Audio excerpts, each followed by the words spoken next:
Prior to his retirement, Bruce Willis had been entertaining audiences for over 40 years. With his IMDb page showing 150 projects under his belt, there are bound to be some massive successes, and there are bound to be some gigantic failures. There are different ways to measure those successes and failures, but Rotten Tomatoes decides to have audiences and critics deem a film fresh or rotten. For Willis, 22 of his 150 films land on the website as certified fresh. To be deemed fresh, a film has to have 60% of critics rule it so. So 3 of every 5 critics need to like the movie and give it the metaphorical thumbs up.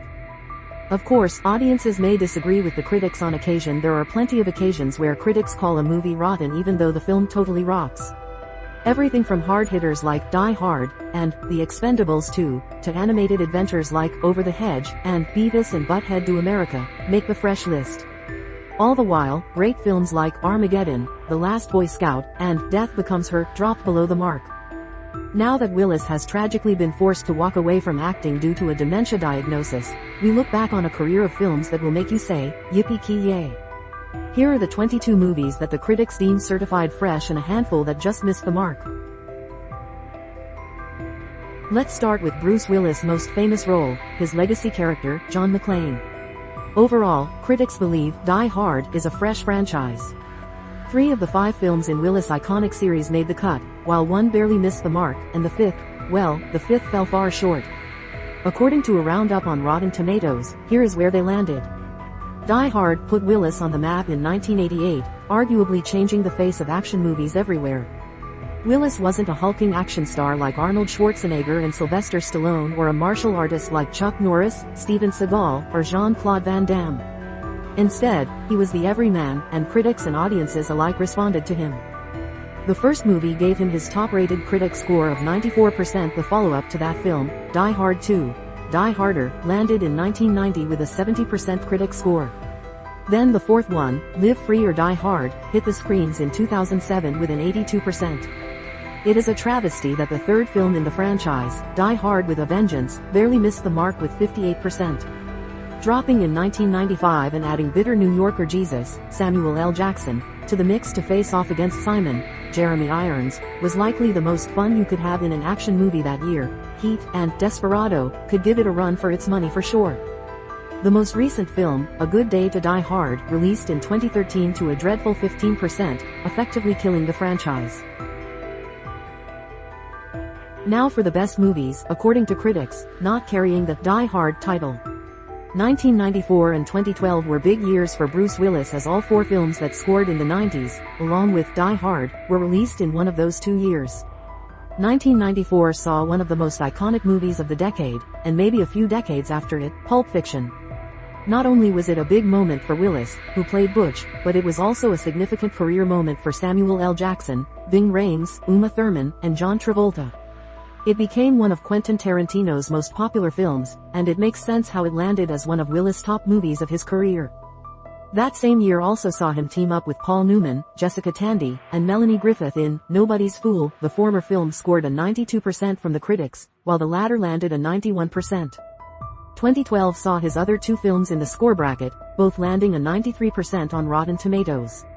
Moonrise Kingdom linked Willis with some of the best talent in Hollywood, with Bill Murray, Edward Norton, Frances McDormand, and Tilda Swinton, and was nominated for Best Original Screenplay at the 85th Academy Awards.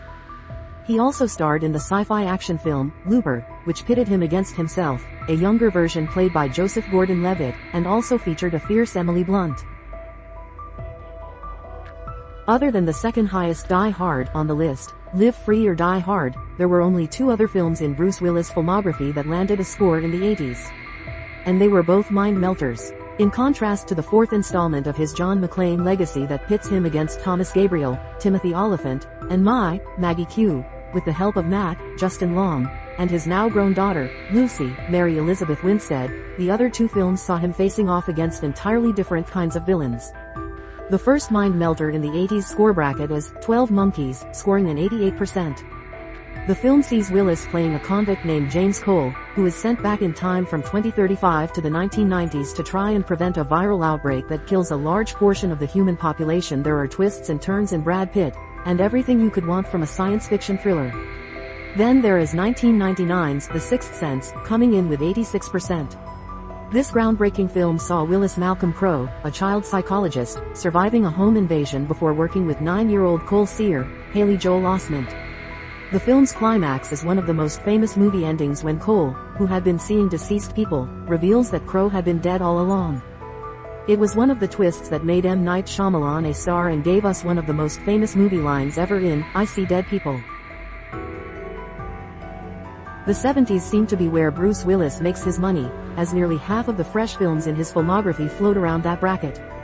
Of the 8 films where he has a score in the 70s, 2 of them are animated with his roles in Beavis and Butt-Head Do America and Over the Hedge, and one was the last of his fresh Die Hard films with Die Hard 2, Die Harder. One of the most prominent films in the 70s for Willis is his science fiction classic, The Fifth Element. The film saw him as a down-on-his-luck cab driver and former special operator tasked with finding what others called the fifth element, only to find out it was in the form of an alien woman, Mila Jovovich. He navigates the villainous Zorg, Gary Oldman, to get the elemental stones and Lilo in place to save the planet, with the help of Ruby Rhod, Chris Tucker. It brought in 71% on Rotten Tomatoes and became a cult classic in the years since. The other 4 films in the 70s include another M. Night Shyamalan film, Unbreakable, a team-up with Morgan Freeman and John Malkovich, R.E.D. and 2 Robert Rodriguez films, a cool grindhouse throwback called Planet Terror, and the adaptation of a Frank Miller work called Sin City. The last handful of films in Bruce Willis' fresh list on Rotten Tomatoes is filled with some lower-budget unknowns and one giant explosion of bullets, bombs, and cameos.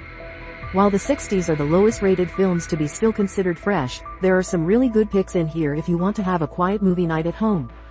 The biggest film that scored in the 60s came in the form of Sylvester Stallone's big-budget sequel to his action franchise, Expendables 2. The sequel saw the return of the Expendables team consisting of Barney Ross, Stallone, Lee Christmas, Jason Statham, and more as they go head-to-head with villain, Jean-Claude Van Damme.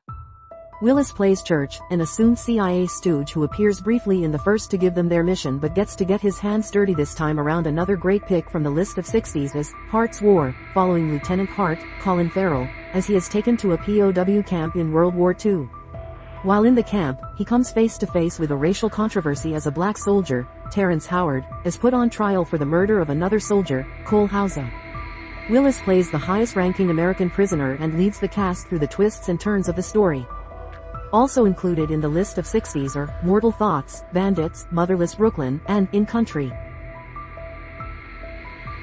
If you have a love-hate relationship with Rotten Tomatoes or just a hate relationship, you may want to check out some of the movies that the critics didn't score as fresh, but the audiences loved.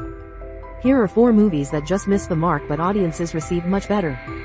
The first 2 are Armageddon, which the critics scored a 43%, but audiences loved at 73%.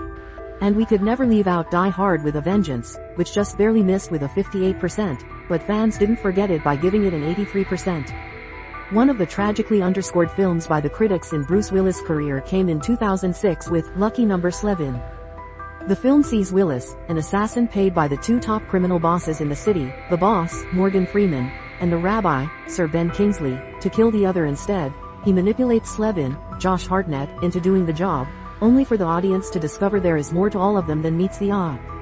The film got a 51% from the critics, but fans found much more to like, scoring it an 87%. Finally, Death Becomes Her is a dark comedy that saw Willis play Dr. Ernest Menville. As a coroner, he is manipulated by 2 women who compete for his attention not because they love him but because they hate each other. Meryl Streep and Goldie Hawn turn in incredible performances as competing lovers who discover immortality. The critics scored it a 55%, while the audience found more charm in it by scoring it a 61%. Willis may have 22 films the critics saw as fresh, but fans seem to have found more to love.